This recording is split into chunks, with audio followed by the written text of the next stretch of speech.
Super ஐயா, அருமை ஐயா, அருமை ஐயா. சைவ நெறியில சொல்லுங்க ஐயா. எனக்குமா சைவம் சைவம் சைவத்துக்கு வந்து அசைவத்துக்கு இந்த பரிகாரம் வச்சுக்கோங்க. சைவத்துக்கு தேவையானது என்னன்னா இருக்க சொல்றேன். எனக்குமா அம்மா அமாவாசைன்னே வச்சுக்காதீங்க. அமாவாசைங்கிறது ஒரு பொதுவா சொல்றதுதான். நீங்க ஞாயிற்றுக்கிழமை எடுத்தாலும் நீங்க கால பைரவருக்கு வச்சு பாருங்க. ஏன் கால பைரவருக்கு வைக்க சொல்றேன்னு நீங்க யாராவது சொல்லுங்க பாப்போம். கால பைரவருக்கு ஏன் வைக்கணும்?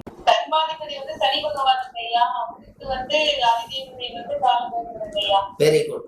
கால பைரவருக்கு சொல்லுங்க. திருவாதிரை நட்சத்திரம் கால பைரவர். Super super super. சரி, சூப்பர் ஐயா.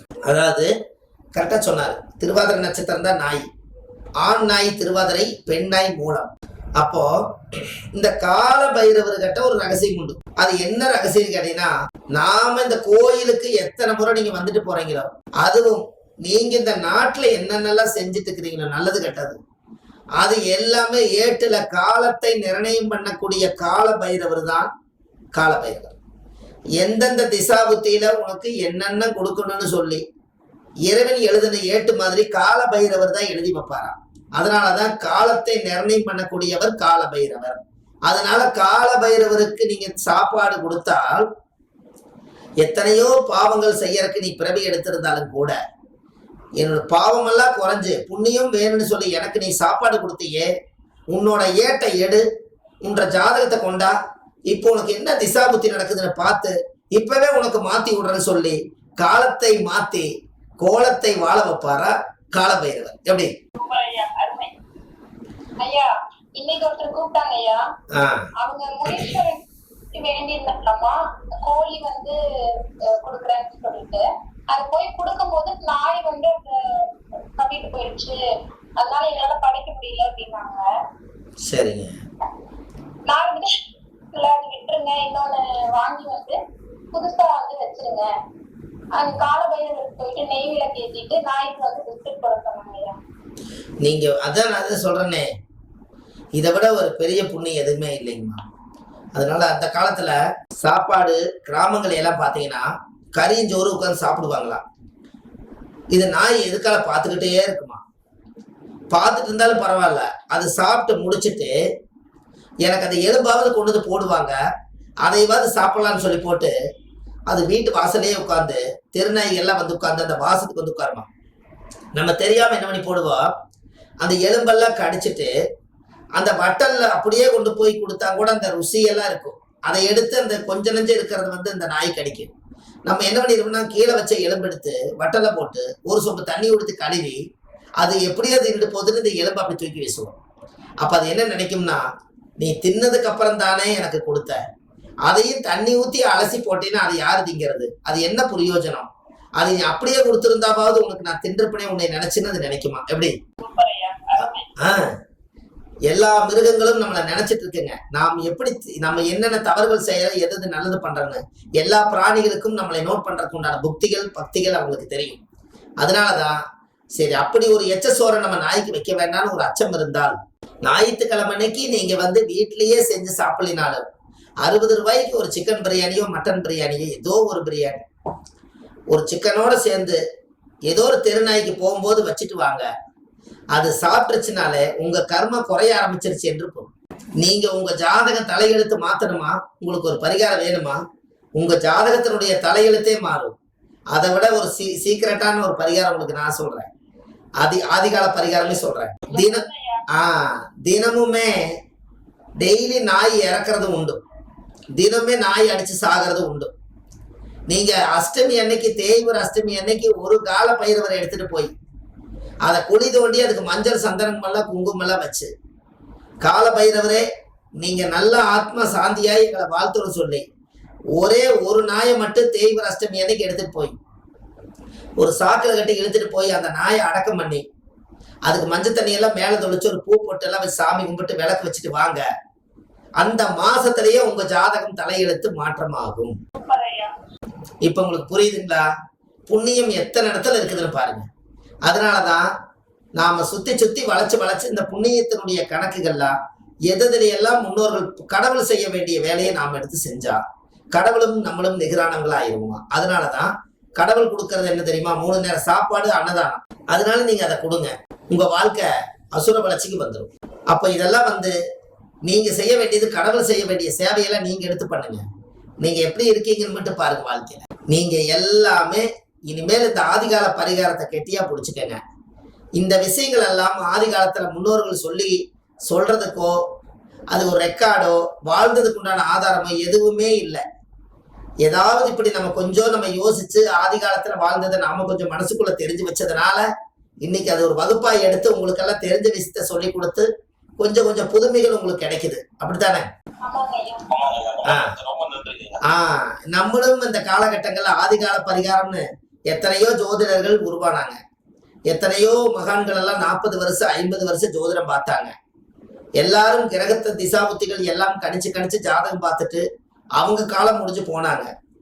இப்படி ஒரு பரிகாரத்தவே ஆதி காலத்துல வாழ்ந்த பரிகாரங்கள் தான் உலகத்துல பொதுவான ஒரு நல்ல விஷயமா இருக்குதுன்னு இந்த ஜென்ரேஷன்லயாவது இந்த பொக்கிசமும் இந்த ஆதிகால பரிகாரங்கள் பிராண்ட் கிடைச்சதே. இன்னைக்கு எல்லா மக்களுமே யூடியூப் சேனல்ல பார்த்து அவங்கவங்க தெரிஞ்ச பரிகாரத்துகளை செய்து அவங்க அதிகாரமா வாழ்றத நாமளே நேர்ல பாக்குறோம்.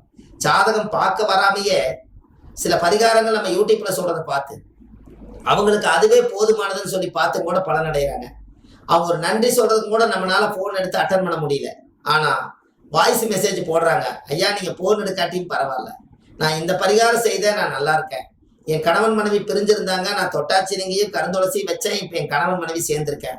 எனக்கு குழந்தை பாக்கியம் இல்லாமல் இருந்துச்சு, நான் நாட்டுக்கோழி முட்டையை நீங்க சொன்ன பரிகாரத்தை செஞ்சேன், நான் இப்ப கன்சீவா இருக்கேன், எங்களெல்லாம் வாழ்த்துங்க ஐயான்னு சொல்றாங்க. இது என்ன ஒரு கணக்குன்னு கேட்டீங்கன்னா யாருன்னே தெரியாது, அவங்க எங்க இருக்கிறாங்கன்னே தெரியாது. ஆனா ஒரு புது நம்பர் இருந்து ஒரு மெசேஜ் போடுறாங்க. இதை கேட்கும் போது நம்மளுக்கு எவ்வளவு சந்தோஷமா இருக்குன்னு பாருங்க. அதான் வாழ்வது ஒரு முறை, வாழ்த்தட்டும் தலைமுறை. காசு பணம் எல்லாமே அப்புறம் தாங்கம்மா, தேவைன்னா காசு வச்சுக்கலாம். ஆனால் ஜோதிடம் என்பது முழுமையான சர்வீஸ். இது உலகம் பூரா கொண்டு போய் நம்ம கரெக்டா சேர்த்திடணும். நம்மளோட ஜோதிடம் கணிதங்களும் ஆதிகால பரிகாரங்களும் இன்னும் நிறைய விதைச்சிட்டு போகணும். பின்னாடி வரக்கூடிய சந்ததிகள் கஷ்டப்படாம அதை எடுத்து படிச்சு காலம் பூரா அவங்க வாழணும். அதுக்கெல்லாம் ஒரு மனிதர் மகான்கள் பிறந்தாங்க, அவங்க எல்லாம் போயிட்டாங்க, நம்ம தான் இருக்கிறோம். இதையாவது காப்பாத்தி இதன்படி நம்ம வாழணும். அடுத்த தலைமுறைக்காவது நம்ம இந்த புண்ணியத்தை சேர்த்து வைக்கணும், பாத்துக்குங்க. அதனால நீங்க எல்லாம் இந்த ஆதிகால பரிகார வகுப்பு, ஜோதிட வகுப்பு, இது கிளாஸ்குள்ள படிக்கிறதுல அவ்வளவு சந்தோஷம் எனக்கு. எத்தனை பேர் ஃபில்டர் ஆகி எவ்வளவு பேர் படிக்கிறீங்கன்னு பாருங்க.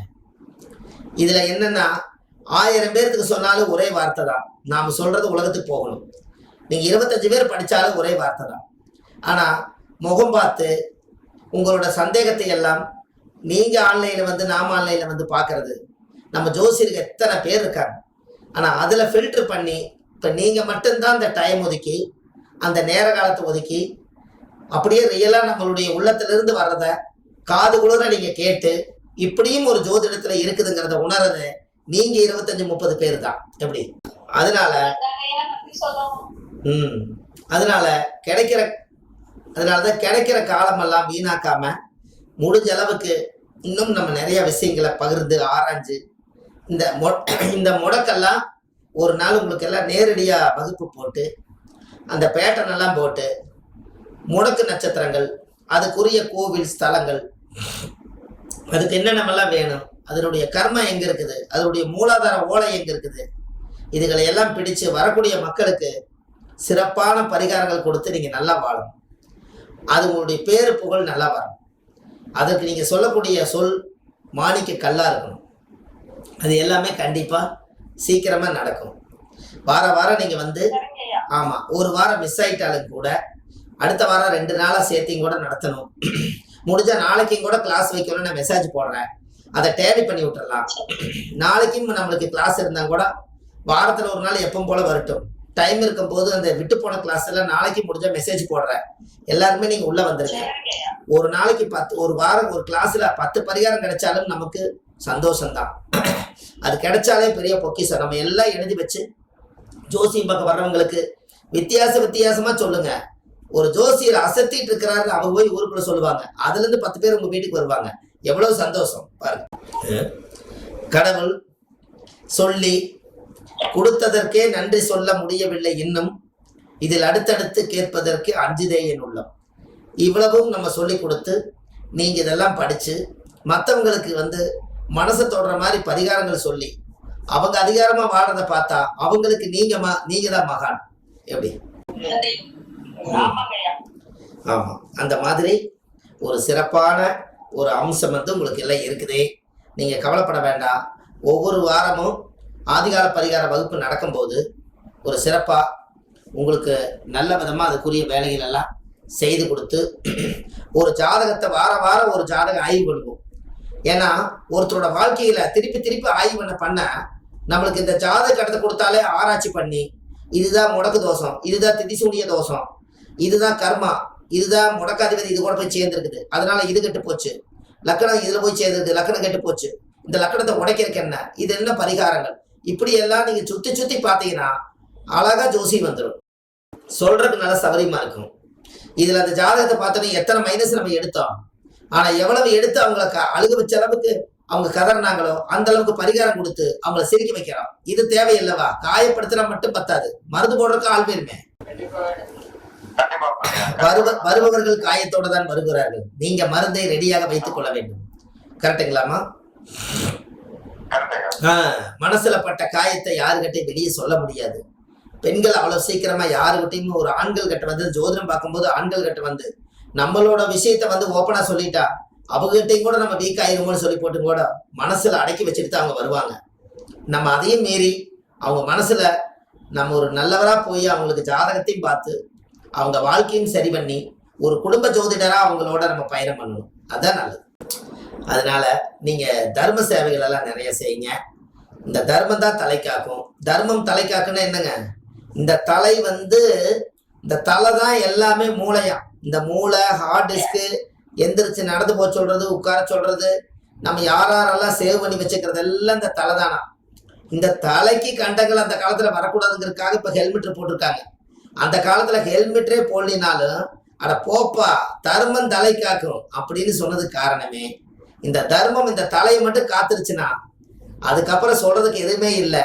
அதுதான் தர்மம் தலை காக்குமா. இனிமேல் நீங்க தர்மம் செய்யுங்க, உங்க தலையை காக்கட்டு, தலையில இருக்கிற தோஷம் இறங்கி புண்ணியமா மாறட்டும். சரிங்களா? ரொம்ப சந்தோஷம். இந்த வாரம் உங்களுக்கு கிளாஸ் எல்லாம் எப்படி இருந்துச்சுன்னு சொல்லுங்க. ரொம்ப சந்தோஷம். கொஞ்சம் விட்டு வந்துச்சு. நான் அடுத்த வாரம் நிறைய நாளைக்கு நீண்ட நாள் இருக்கிற மாதிரி பணம் கட்டி ஒரு நெட்ல இருந்து நான் உங்களுக்கு கனெக்டிவிட்டி வாங்கிடுறேன். இவ்வளவு கட்ட ஆகாது. நம்ம ஓப்பன் பண்ணா 1.5 மணி நேரம் 2 மணி நேரம் பேசுற அளவுக்கு நான் ஸ்ட்ராங் படுத்திடுவேன். முடிஞ்சா நாளைக்கும் கூட வாங்க முடிஞ்சா வாங்கிடுறேன். ஆமா, பயிற்சி. ஆமா, யாருக்கு இதை பகிர்ந்து நீங்க அப்படியே காத்துல விட்டுறாதீங்க. உங்க அளவுக்கு நீங்க பொக்கிஷமா வச்சு முதல் நீங்க வளர்ந்துட்டு உங்களை யாரு உங்களுக்கு மாணவரா வராங்களோ அவங்களுக்கு நீங்க சொல்லி கொடுங்க. அதுக்கு முன்னாடி நீங்க படிக்கிற பொக்கிஷத்தை பொக்கிஷமாவே வைங்க. அது உங்களுக்கு சந்தோஷம் தானே. எப்பவுமே நம்ம ஜோதிட வகுப்புல எங்கேயோ ஒரு மூலையில படிச்சிருக்க மாட்டாங்க. அந்த நோட்டை கொடுங்கன்னு வாங்கி எழுதுவாங்க. அது குருவோட கல்வி. அது குருகிட்ட முறையா படிச்ச கல்வி. அதை வாங்கி ஒரு ஜெராக்ஸ் எடுக்கிறதோ அதை போட்டோவை எடுக்கிறதோ 5 நிமிஷம் வேலைதான். ஆனா அது பூரா நம்ம கிட்ட வந்துருச்சேன்னு நினைச்சிட்டு அவங்க பவக்குன்னு வாங்கி வச்சுக்குவாங்க. பாருங்க, அதை எடுத்து அவங்களால படிக்க முடியாது. சோதனைகள் வந்துகிட்டே இருக்கு, வேற வேலையை பார்ப்பாங்க, அதை படிக்க மாட்டாங்க. அவங்களோட என்ன ஆதங்கன்னா அதை வாங்கிடணும். நிறைய வாங்கி அழுங்காம கிடைக்கிறதா வாங்கி வைப்பாங்க. ஒரு 4வது ரிஸ்க் எடுத்து அவ்வளவு கஷ்டப்பட்டு அவங்க படிச்சதை வாங்கினமே உட்கார்ந்து படிச்ச ஒரு பலன் சொல்ல தெரியுமான்னு பாருங்க, தெரியாது. ஏன்னா குருவுடைய கல்வியா இருந்து டைரக்டா வர்றதுக்கும் குருகிட்ட இருந்து வாங்கி அவங்ககிட்ட இருந்து அவங்க தெரியாம வாங்குறதுக்கு வித்தியாசம் இருக்கு. அதனாலதான் குறி இல்லாத வித்தை குருட்டு வித்தை. அதனால நீங்க எனக்கு கிடைச்ச பொக்கிஷம் நீங்க நல்ல தரவா படிச்சு உங்ககிட்ட கெஞ்சி கூத்தாடி நிறைய விஷயம் போட்டிருக்குதுன்னு எனக்கு கொஞ்சம் சொல்லி கொடுங்கன்னு யாரு மன்றாடி உங்ககிட்ட ஒரு நவகிரகமே வாழுதுன்னு சொல்லி யாரு உங்களை நம்பி இருக்காங்களோ அவங்களுக்கு ஆத்துமாத்தமா நீங்க சொல்லி கொடுங்க. இத காத்துல பறக்க விட்டுட்டா அது பஞ்சபூதத்துக்குள்ள கலந்து போச்சுன்னா இது எங்க நடந்தது எப்படி போச்சுன்னு தெரியாது. அதனால ஒரு பரிகாரங்களும் முத்தான பரிகாரங்கள். அவ்வளவு சுலபமா எங்கேயும் வெளியே விடாதீங்க. ஜாதகம் பார்க்க வர்றவங்களுக்கு மட்டும் இந்த பலன் நீங்க சொல்லுங்க. உங்களுக்குன்னு ஒரு கால கணக்கு இருக்குது. நீங்க சொன்ன பரிகாரம் போல எழுதி வச்சிருக்கீங்க. அதையெல்லாம் எப்ப நீங்க வெளியிடணும், நீங்க எப்ப ஜோதிடரா இருந்து அரசாளணும், எப்ப நீங்க ஆசிரியர் பட்டம் வாங்கணும், அதுக்கப்புறம் நீங்க எத்தனை பேருக்கு சொல்லிக் கொடுக்கணும்னு உங்களுக்கு நல்ல டைம் பார்த்து உங்களுக்கு நான் சொல்லித்தரேன். அப்ப பரிகாரம் இது வரைக்கும் விட்டு போன பரிகாரம் முதல் கொண்டு எல்லாம் ஏட்டு ஜெட்டு ஒரு சிலபஸ் மாதிரி நீங்க எழுதுறதெல்லாம் கனெக்ட் பண்ணி நம்ம கிட்ட யாரெல்லாம் முறையா படிக்கிறாங்களோ அவங்களுக்கு நல்ல ஒரு பேக்கேஜை ஒன்று கொடுத்துருவோம். ஆமாங்க, கோயம்புத்தூர்ல கிளாஸ் போட்டுடலாங்கம்மா. ஆதிகால பரிகார வகுப்பு கண்டிப்பா போடலாம். ஒரு நாள் நம்ம அனுமதி வாங்கி நம்ம கண்டிப்பா எல்லாரும் ஒரு நாள் நேரடியா சந்திப்போம். இப்போ இருக்கக்கூடிய சூழ்நிலையில உங்களுக்கு கொஞ்சம் ஜாதகம் பார்த்துக்கிட்டே இருக்குது. சென்னையில் ஒரு ஆஃபீஸ் பண்ணலான்ட்டு இருக்கிறாங்க. அந்த ஒரு வேலைகள் போயிட்டு இருக்கிறனால தான் இடையில எனக்கு அந்த டைம் கிளம்ப வரதில்ல. ஒரு வேளை திங்கட்கிழமையே நம்மளுக்கு ஜோதிட கிளாஸ் மிஸ் ஆனாலும் செவ்வாய்க்கிழமையோ புதன்கிழமையோ அந்த நாள் நம்ம எப்படியாவது அதை எடுத்து விட்டுறலாம். உங்களுக்கு எந்த வாரமும் மிஸ் ஆகாது. நான் முடிஞ்ச நாளைக்கு உங்க லைன்ல வரேன், அந்த கிளாஸ் நம்ம அட்டன் பண்ணிடலாம். சரிங்களா? அது ஒரு 3/4 மணி நேரம் ஆயிருச்சு. ஆமா, மணி 10 மணி 12 நிமிஷம் ஆயிருச்சு. அதனால விட்டு போனதெல்லாம் இருந்திருக்கலாம். நீங்க எல்லாம் ரொம்ப சந்தோஷமா சாப்பிட்டு எல்லாம் மனநிறைவா ரெஸ்ட் எடுங்க. நம்ம மீண்டும் சந்திப்போம். நன்றி, வணக்கம். ரொம்ப நன்றிங்கம்மா. வணக்கங்கம்மா. ரொம்ப நன்றி. இந்த கிளாஸ் இப்ப படிச்ச வீடியோவை நான் இப்பவே உங்களுக்கு சென்ட் பண்ணி விட்டுறேன். இது மாத்தி வச்சிருந்தோம்னா மிஸ் ஆயிருது. இப்ப நம்ம படிச்ச வீடியோவை இப்பவே நம்ம குழுவுல போட்டுறேன். நீங்க எல்லாம் பத்திரப்படுத்தி வச்சுக்கோங்க. நன்றிங்கம்மா. வணக்கங்க. வணக்கம். நன்றி. என்னங்கய்யா? எல்லாமே உங்களுக்கு அனுப்புறேன். இப்ப நான் கிளாஸ் எடுத்து உங்களுக்கு அனுப்புறேன். நன்றிங்க ஐயா. வணக்கம். எல்லாருக்கும் வணக்கம் ஐயா. இரவு வணக்கம். நல்லபடியா தூங்குங்க.